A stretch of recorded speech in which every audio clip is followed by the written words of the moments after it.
más fuente del mayor consuelo. Ven, dulce huésped del alma, descanso de nuestro esfuerzo. Tregua en el duro trabajo, brisa en las horas de fuego, gozo que enjuga las lágrimas y reconforta en los duelos. Entra hasta el fondo del alma, divina luz y enriquecenos. Mira el vacío del hombre si tú le faltas por dentro.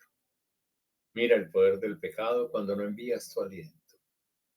Riega la tierra en sequía, sana el corazón enfermo, lava las manchas, infunde calor de vida en el hielo.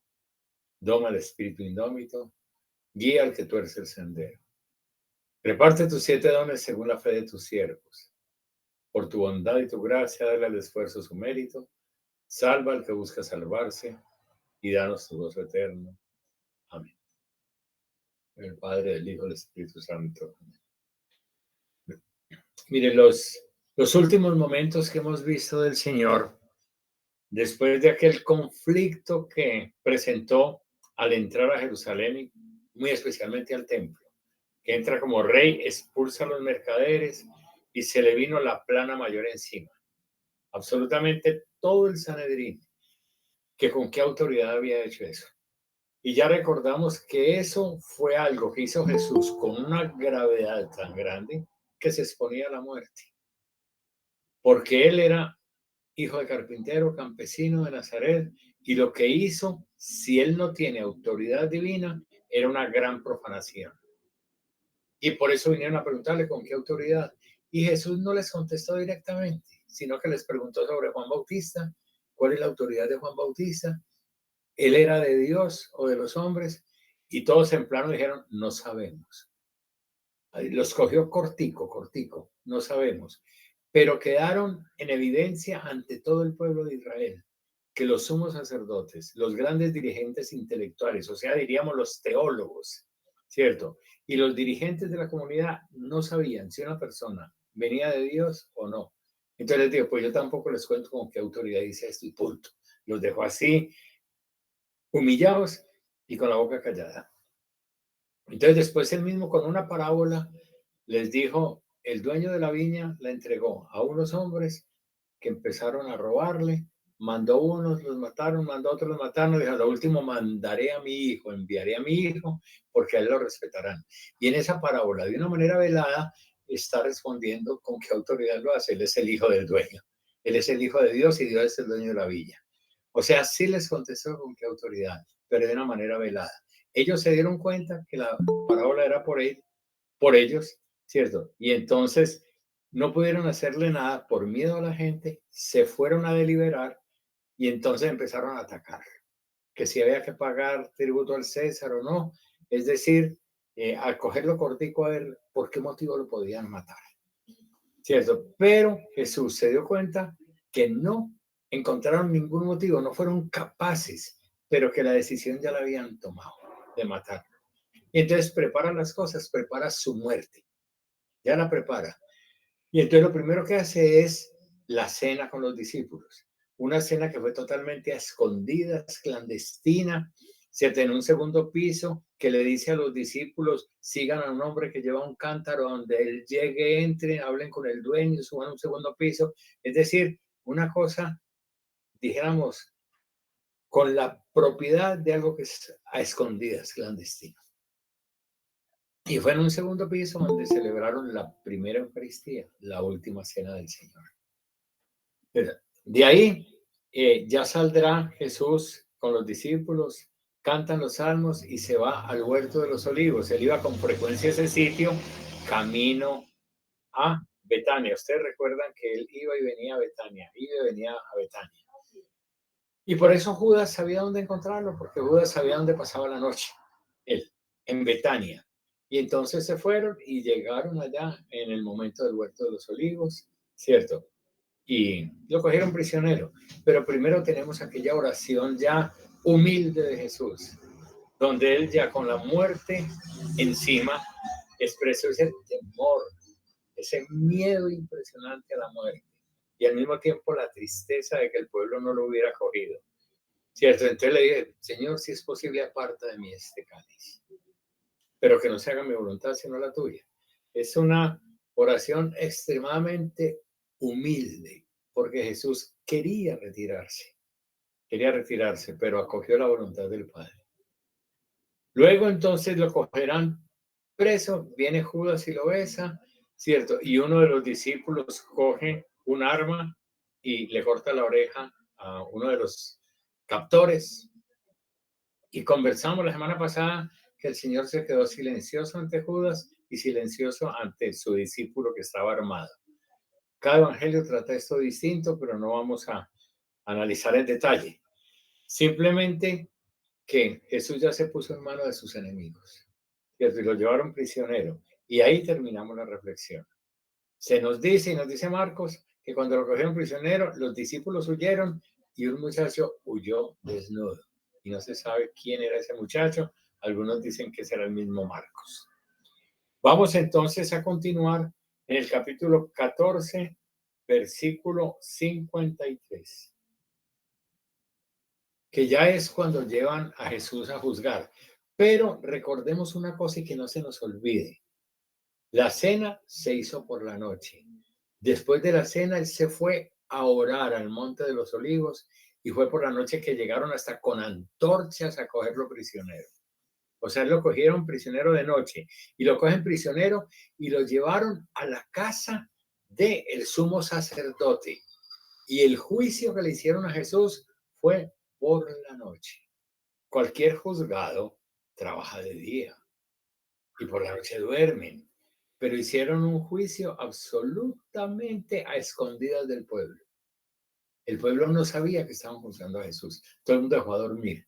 Estaban celebrando la Pascua con sus familias, en sus casas, etcétera, y por la noche a dormir. ¿Verdad?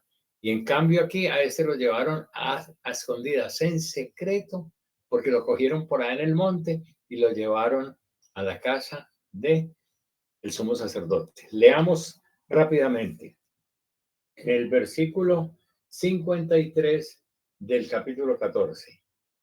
Condujeron a Jesús ante el sumo sacerdote y se reunieron todos los jefes de los sacerdotes, los ancianos y los maestros de la ley. Mire, todos en pleno. Una reunión, digámoslo así, del Congreso de la República, ¿cierto? Con los altos magistrados de la corte, ¿cierto? Y con los sumos sacerdotes a medianoche para juzgar a un hombre, ¿cierto? Esa vaina, eso tiene mucha tela que cortar eso, pero es una cosa totalmente, ya lo tenían condenado desde antes de juzgar, ¿cierto? Y simplemente tienen que buscar como una causa. Entonces fueron así todos. Pedro los siguió de lejos hasta el interior. Perdón. Pedro los siguió de lejos hasta el interior del patio del sumo sacerdote y se quedó sentado con los guardias calentándose junto al fuego. Pedro le había dicho, aunque todos te abandonen, yo no te abandonaré. Y aquí nos damos cuenta que quería cumplir su palabra y se metió en la boca del lobo. Pedro fue hasta la casa del sumo sacerdote y entró solo porque los compañeros se habían abandonado. O sea, estaba dispuesto a cumplir la palabra de no abandonar a Jesús. O sea, no había sido palabras tontas. Cuando él dijo, si ellos te abandonan, yo no te abandonaré, él lo había dicho en serio. Pero veamos qué pasó. Sigamos en el 55. Los sumos sacerdotes y todo el consejo de ancianos buscaban una acusación contra Jesús para darle muerte, pero no la encontraban, no sabían de qué acusarlo, no sabían. No lo pudieron acusar en el templo con esas acusaciones públicas, etcétera, no sabían, entonces estaban buscando. Pues aunque muchos testimoniaban en falso contra él, los testimonios no coincidían. Algunos comparecieron y dieron contra Jesús este falso testimonio. Nosotros lo escuchamos decir, yo destruiré este templo hecho por hombres y en 3 días construiré otro edificado por Dios. Pues ni siquiera En eso encontraban y concordaban los testimonios. Entonces el sumo sacerdote tomó la palabra en medio de todos y le preguntó a Jesús. Vea, antes de la pregunta del sumo sacerdote, veamos una cosa.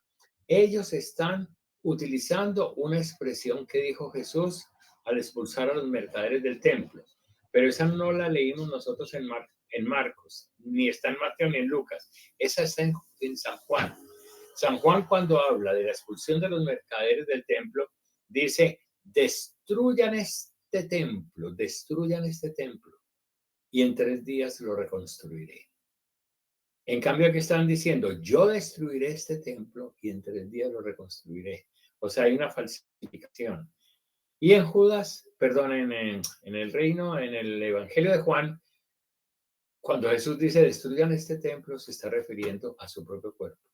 Y en 3 días lo reconstruiré. Entonces hay una malversación de las cosas. Simplemente le están buscando un argumento para condenarlo y no lo han podido encontrar. Pero miren lo que pasa, que me parece muy interesante la forma como sigue. El sumo sacerdote entonces le pregunta a Jesús: ¿no respondes nada?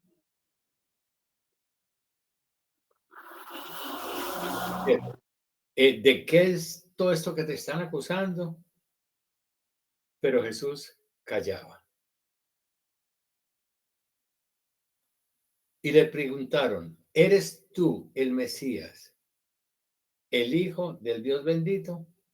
Y Jesús contestó, mire la respuesta: yo soy, o sea, yo soy el Mesías, el Hijo de Dios bendito, yo soy.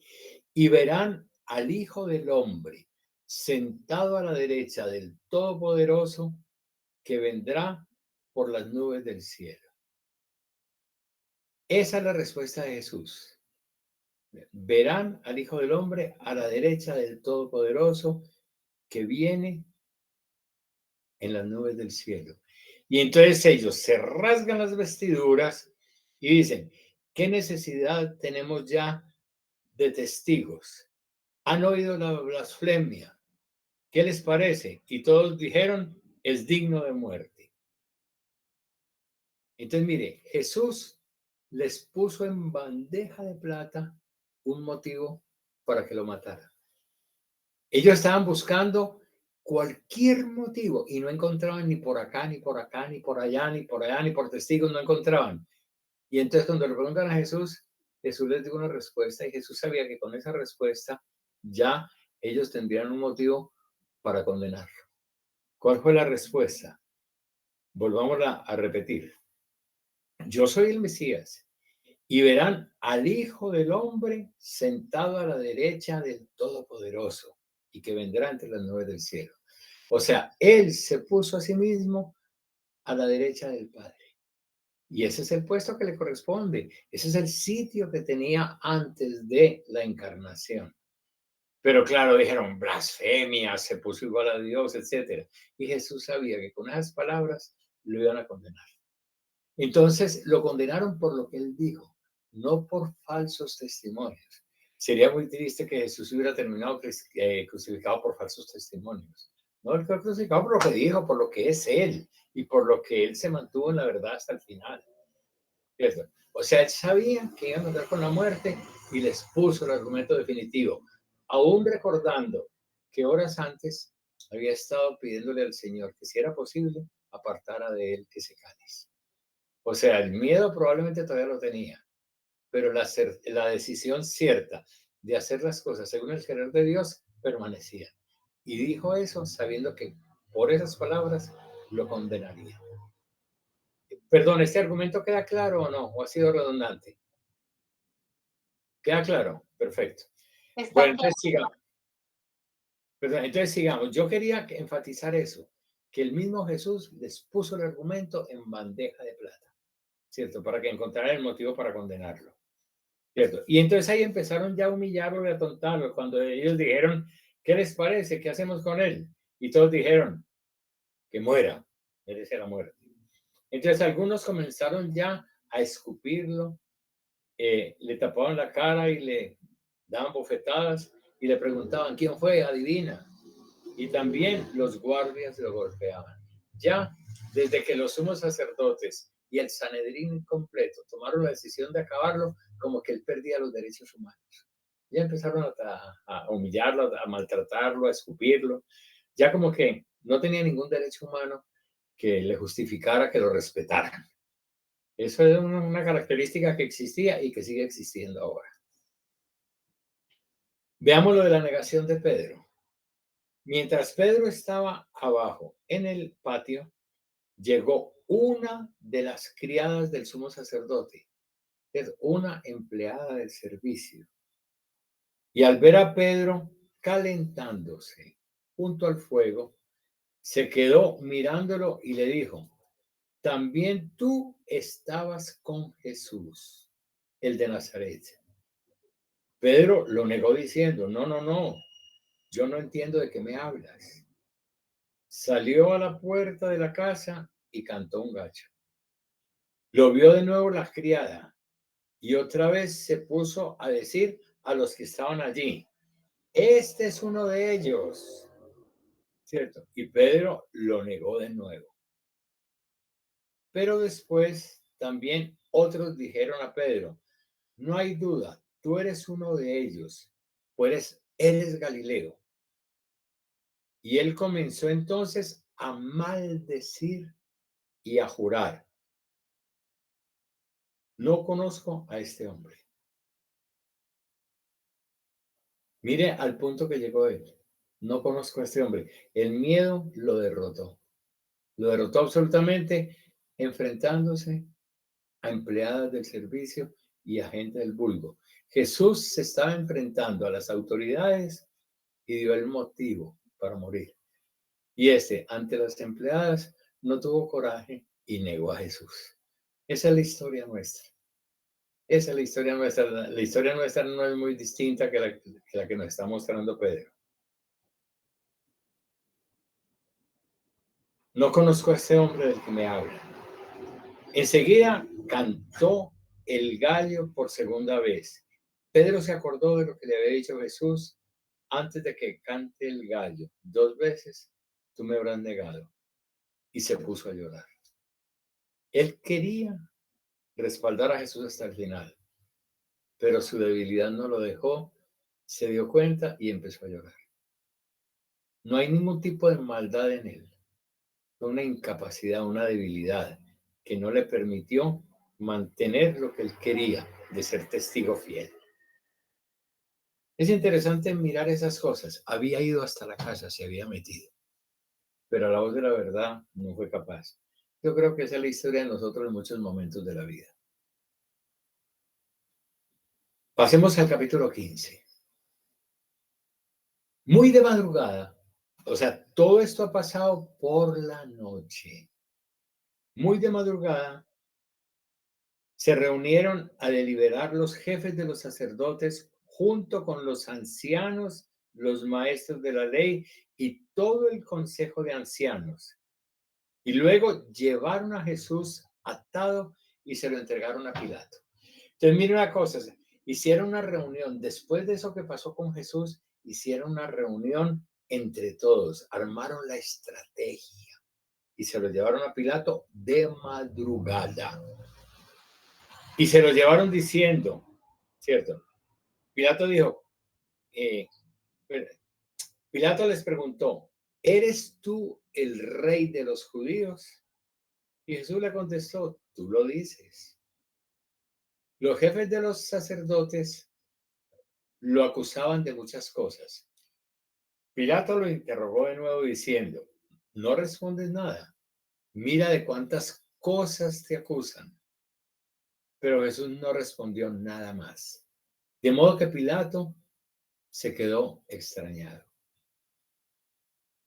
Entonces veamos una cosa. Pilato quería salvarlo. Los sumos sacerdotes querían condenarlo. Y él se quedó callado ante los sumos sacerdotes y se quedó callado ante Pilato. O sea, ante el que quería salvarlo y ante los que querían condenarlo. El silencio de Jesús es muy significativo porque es dejar en libertad a cada uno que actúe según su conciencia, según sus criterios. según su libertad. No presiona a nadie para que lo defienda, ¿cierto? Ni se esconde de los que lo quieren acusar. Él se pone en medio con la verdad clara frente a unos y frente a otros. ¿Usted sabe cuál es la verdad? Decida. Punto. Le está diciendo a Pilato con su silencio.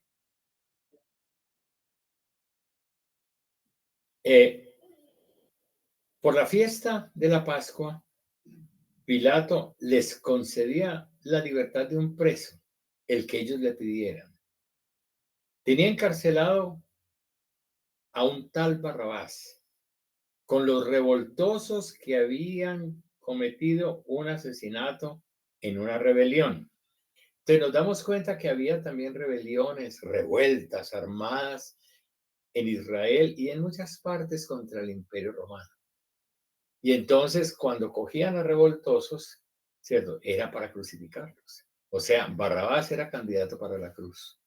Aparece Jesús y el imperio tenía esa costumbre, era un juego, ¿cierto? Es decir, al que ustedes quieren liberar, al que pidan, se lo liberamos. Y lo liberaban.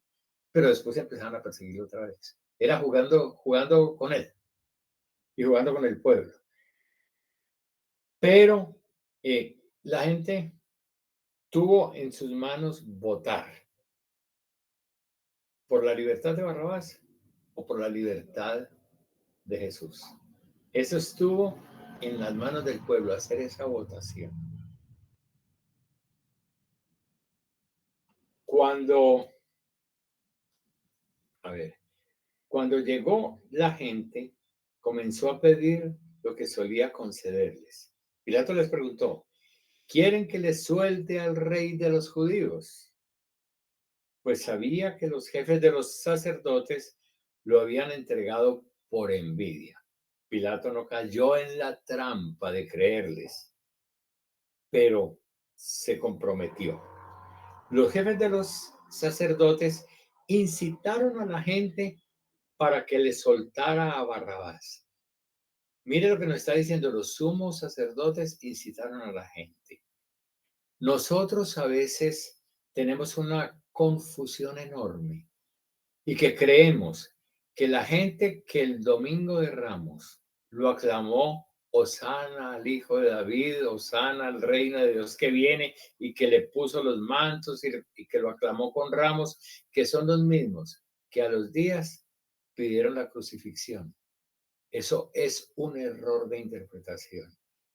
Estos son un grupo de personas manipuladas que han estado en el juicio por la noche, mientras el pueblo estaba en la fiesta de la Pascua y muchos durmiendo.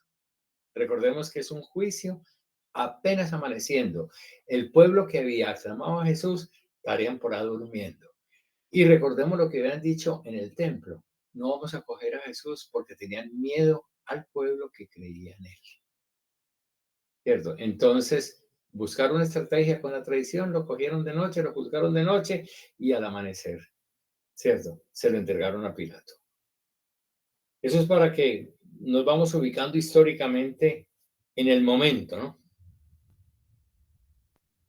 Entonces, los jefes de los sacerdotes, ¿cierto? Incitaron a la gente para que soltara a Barrabás. Pilato le preguntó esta vez, ¿y qué quieren que haga con el que ustedes llaman rey de los judíos? Ellos gritaron, crucifícalo, crucifícalo. Pilato les contestó, pues, ¿qué ha hecho de malo?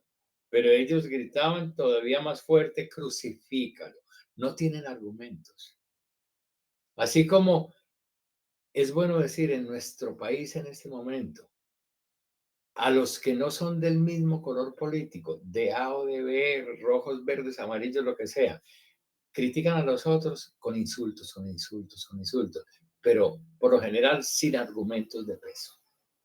Eso nos está pasando y nos ha pasado mucho en Colombia, ¿cierto? Que simplemente o por la familia que es, o por el pasado, o por mil cosas, por la forma de hablar, ¿cierto? Pero no por argumentos sólidos, serios, ¿cierto? Y entonces, ¿qué ha hecho de malo? Ellos gritaban simplemente más fuerte, crucifícalo. Pilato entonces, queriendo complacer a la gente.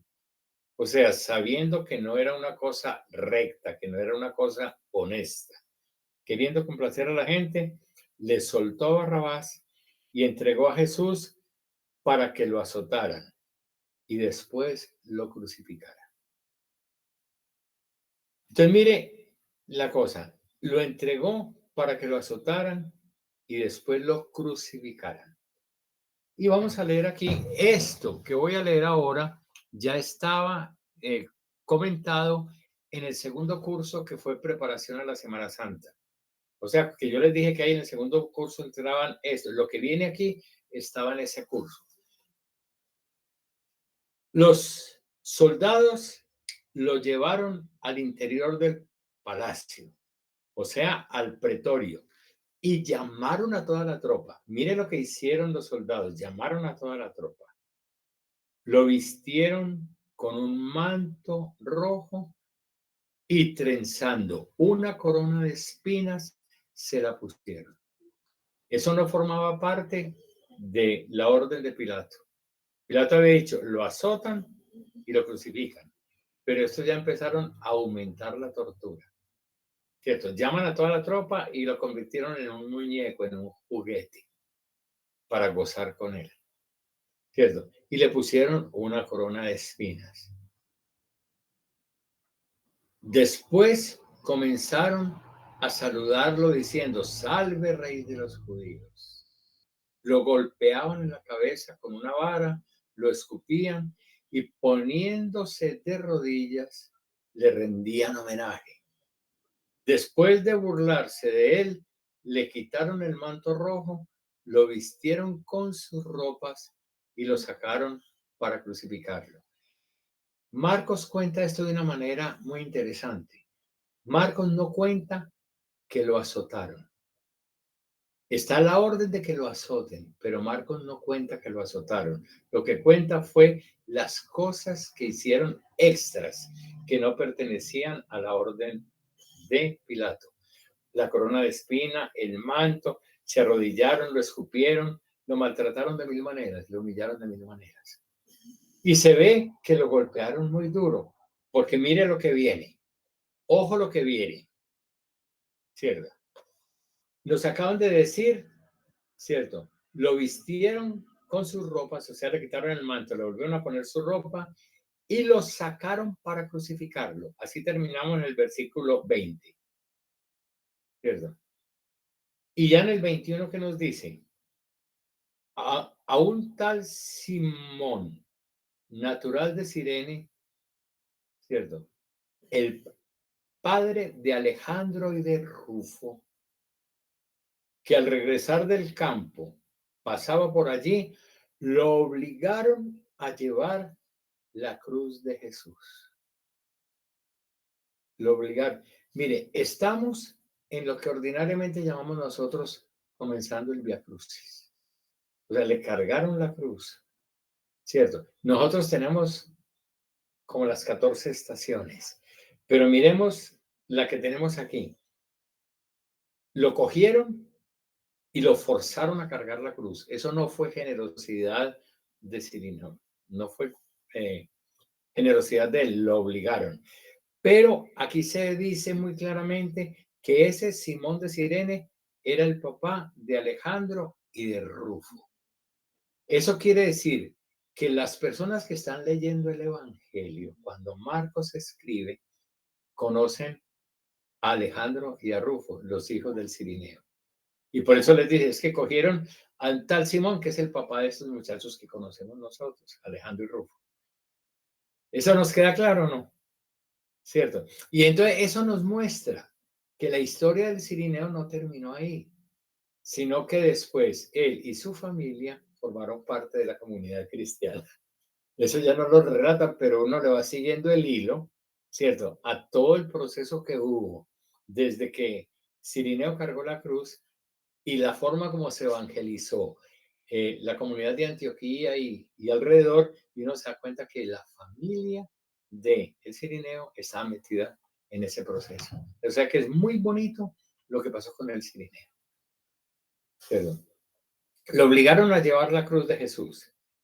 ¿cierto? Condujeron a Jesús hasta el Gólgota, que quiere decir lugar de la calavera. Eso, después hablamos un poco de eso, ¿cierto? Le daban vino mezclado con mirra, pero él no lo aceptó. El vino mezclado con mirra es como un tranquilizante. Es para que no experimente tanto dolor. Es un calmante. Y él no lo aceptó, Jesús. Después lo crucificaron y se repartieron su ropa sorteándola para ver quién se la llevaba. Eran las 9 de la mañana. Mire, a las 9 de la mañana ya estaba crucificado. El pueblo no se dio cuenta. Ya cuando salieron al otro día, ya lo encontraron crucificado. ¿Cierto? Todo esto pasó de noche. ¿Cierto? Lo llevaron, lo crucificaron y lo levantaron a las 9 de la mañana, la hora tercia. Había un letrero en el que estaba escrita la causa de la condena, Rey de los Judíos. Con Jesús crucificaron a otros dos, a dos bandidos, uno a la derecha y otro a la izquierda. Ya decíamos que la crucifixión era la forma como el imperio romano trataba a los que se rebelaban contra el imperio, a los revoltosos, a los subversivos, a los contestatarios, etcétera. Y entonces, ya sabemos, estaba candidato Barrabás, había otros dos ya condenados a muerte, a Jesús fue el que le tocó la cruz, porque el pueblo la pidió para él, pero el pueblo manipulado por los sumos sacerdotes. Y ahí ya tenemos a Jesús en la cruz, a las 9 de la mañana. Había el letrero, bueno, con Jesús estaban eso, burlas de la gente. Vámonos al versículo 29. Los que pasaban por allí lo insultaban haciéndole muecas y diciendo, hey, tú que destruías el templo y reconstruías en 3 días. O sea, la gente que pasó fueron las que estuvieron en el juicio de medianoche, que fueron los que oyeron estos argumentos. Recuerdan que en el juicio en la casa de Pilato le pusieron estos argumentos, estos falsos testimonios. Entonces, la gente que está pasando son ellos, los que habían estado en el juicio por la noche. Tú que destruías el templo y lo reconstruías en 3 días, sálvate a ti mismo, bajando de la cruz. ¿Cierto? Y de la misma manera, los jefes de los sacerdotes y los maestros de la ley se burlaban de él, diciéndose unos a otros, a este salvó y a esto salvó y a sí mismo no puede salvarse. El Mesías, el Rey de Israel, que baje ahora de la cruz para que lo veamos y creamos. Hasta los que habían sido crucificados junto a él lo insultaban. Mire, aquí está ya lo previo a la muerte. Y simplemente quiero hacer esta anotación. Lo único que nos comenta el Evangelio de Marcos, desde que condenan a Jesús y lo cargan con la cruz hasta que lo crucifican, lo único que nos muestran es que obligaron al cirineo a cargar la cruz. No hay ninguna otra de las estaciones, ni la Verónica, ni que se encontró con la mamá, ni que se cayó 3 veces por el camino. Esas cosas no están. Aquí en este relato está única y exclusivamente que le cargaron la cruz al cirineo y después lo crucificaron. Pero, ¿por qué le cargarían la cruz al cirineo? Mire que iban 3 presos y todos cargando con su cruz. Pero se ve que Jesús era el que habían maltratado más. A él ya nos mostraban que hasta le pusieron una corona de espinas. Se ve que lo aporrearon muy duro cuando lo estaban allá, que estaban jugando con él. Pero se ve que lo aporrearon muy duro. Y existía el grave peligro de que se les muriera por el camino. Si se les moría por el camino, los soldados eran acusados de asesinato, porque el juicio había sido que muriera crucificado y no que muriera torturado. ¿cierto? Entonces los soldados estaban protegiendo a Jesús para que llegara vivo hasta la cruz. Por eso le pusieron la cruz al Cirineo. Esas cosas que vemos en las películas, ¿cierto? Los soldados golpeándolo y golpeándolo y él cayendo, si vuelve y lo levantan y lo golpean, eso no tiene fundamento en ninguno de los 4 evangelios. En ninguno. Esas son las fantasías de los que construyen la historia para el cine. Pero eso no está en la palabra de Dios de que lo golpeaban por el camino. Antes, por el contrario, por el camino lo que están es protegiéndolo para que no se les muera. Porque la orden fue que muera crucificado.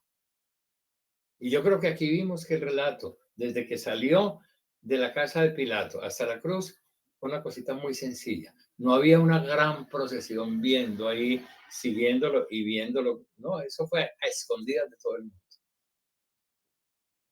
Pero veamos la muerte del Señor. Ahí en el versículo 33. Al llegar el mediodía, toda la región quedó a oscuras hasta las 3 de la tarde. A esta hora, Jesús gritó con fuerte voz: Eloí, Eloí, lema sabactani, que quiere decir: Dios mío, ¿por qué me has abandonado? Algunos de los presentes decían que está llamando a Elías. Uno fue corriendo a empapar una esponja en vinagre y sujetándola con una caña le ofrecía diciéndole: bebe a ver si viene Elías, ¿cierto?, a descolgarte. Esta bebida no es la misma que le habían dado antes. La primera que le habían dado unos soldados era para tranquilizarlo, para suavizarle el dolor. Ya les dije que los soldados estaban tratando de aliviarlo lo más que pudiera para que no se les muriera en el camino. O sea, que el hombre estaba muy mal. Y la primera bebida fue esa para calmarlo y Jesús no la bebió. Esta es de vinagre, esta es para humillarlo, porque él estaba gritando: Dios mío, ¿por qué me has abandonado? Pero en hebreo, Dios mío, suena a Elías, Elí lama sabactani. Entonces está llamando a Elías y le dieron a ver vinagre. Y él se lo bebió, este sí se lo bebió. A ver si viene Elías. Y Jesús, lanzando un fuerte grito, expiró. Mire, lanza un fuerte grito y expiró. Nosotros estamos también acostumbrados a reflexionar sobre las 7 palabras de Jesús en la cruz. Todos recordamos el sermón de las 7 palabras, pero si nos damos cuenta, en el Evangelio de Marcos únicamente hay una palabra y un grito. Y la palabra también es gritada. Gritó diciendo: Eloí, Eloí, lama sabactani. Y aquí es la única vez que escuchamos a Jesús en todo el Evangelio dirigiéndose a Dios y diciéndole: Dios mío, porque siempre lo llama Padre. Desde niño, a los 12 años, recordamos: no saben que debo ocuparme de las cosas de mi Padre. Y en todo momento, Él hablará de mi Padre, el Padre de ustedes, Padre nuestro, porque estás en el cielo, siempre es el Padre. Incluso cuando le estaba pidiendo: Padre, si es posible, aparta de mí este cáliz. Pero en este momentico no tuvo coraje para llamarlo Padre. Se sintió absolutamente abandonado de Dios. Mire lo que estoy diciendo, es muy delicado, pero es muy profundo. Jesús en este momento es el único momento que no lo llama Padre, sino: Dios mío, ¿por qué me has abandonado? La experiencia del abandono fue real. Eso no son palabras poéticas. Fue una experiencia profunda, como de no poder contar con Dios como el Padre. La gente le estaba diciendo a ver si puede bajar de la cruz, a ver si Dios lo salva, etcétera. y sintió la experiencia del abandono. Y esa experiencia del abandono, estar sin Dios, es lo que la iglesia ha traducido en el credo. En el credo descendió a los infiernos. ¿Qué significa el infierno? Experimentar la ausencia de Dios en la vida. Y hay mucha gente que experimenta la ausencia de Dios. Nosotros que estamos haciendo este curso y los que optamos por la vida religiosa, los que participamos de la vida de la iglesia, tenemos experiencias de la presencia de Dios en la vida. Pero hay mucha gente en esta historia humana que la experiencia que ha tenido es como de la ausencia de Dios, que ha tenido dolores, tragedias, crisis familiares, hambre, la muerte de un ser querido, muchas cosas. Es decir, como que se cierra los horizontes de la vida y mucha gente clama a Dios, le pide a Dios, le ruega y el mal sigue avanzando y destruye. Y entonces como que se dieron cuenta, Dios está dormido, Dios no me oyó, como que no pudieron contar con él. Y ojalá nosotros que tenemos experiencia de la presencia de Dios, comprendamos la soledad de aquellos que han experimentado la ausencia de Dios y nunca nos atrevamos a criticarlos, nunca, porque Jesús no los criticó, vivió lo más profundo humano que vivió fue la soledad. Nosotros recordamos, nació en un pesebre, no tenía sitio en la sociedad, conoció la vida de los que son expulsados de su tierra cuando le tocó irse huyendo a Egipto, como tantos migrantes en el mundo, como tantos desplazados por la violencia en Colombia. Conoció el trabajo, la pobreza, la humillación, persecución, pero lo más profundo fue la ausencia de Dios. Y por eso puede redimir al hombre, al ser humano que ha experimentado y sigue experimentando en muchos lugares la ausencia de Dios. Y no es que Dios esté ausente, no, Dios no está ausente, Dios está presente, pero no se siente en ciertos momentos y en ciertas situaciones. Es lo que muchos santos han llamado a su manera la noche oscura. Grandes santos que en algún momento como que la oscuridad se vuelve mayor que la luz y sienten como el vacío de Dios en sus vidas y son grandes santos. Y yo creo que nosotros habremos tenido también algunos momentos de oscuridad en la vida, ¿cierto? De desesperanza. Los otros evangelios, ya lo veremos, terminan también con la última palabra del Señor: en tus manos encomiendo mi espíritu. Entonces, mire, esto que acabamos de ver ahora, esto, desde que cogieron a Jesús y lo cargaron con la cruz hasta este momento de la muerte, está en la segunda charla, ¿cierto? Y en esa segunda charla está comparado con Mateo, con Lucas y con Juan. Entonces yo los invito a ustedes a que en estos días abran la segunda charla. Ustedes verán que está primera y segunda, y después vuelve otra vez primera, segunda y tercera. Esa primera y segunda era como el abrebocas, ¿cierto? Para motivar a la gente al curso y preparar de una vez a la Semana Santa. Y con eso veremos las 4 visiones que tenemos de el Vía Crucis. O sea, de Jesús que carga con la cruz y qué ocurrió hasta que muere. Cómo lo trata Marcos, allá, eso ya lo volverán a repetir allá. Cómo lo trata Mateo, cómo lo trata Lucas y cómo lo trata Juan. Y yo les recomiendo entonces que miren esa segunda charla. Y nos faltan 15 minuticos, porque les había dicho que sería hasta las 1:30, ¿no? Entonces creo que sí podremos terminar ahora. Creo que podremos terminar. Y Dios mediante, la próxima semana, si les parece, hacemos como un resumen global, en fin, pero creo que lograremos terminar. Miren lo que ocurre aquí después de que muere Jesús, que dice, dando un fuerte grito, expiró.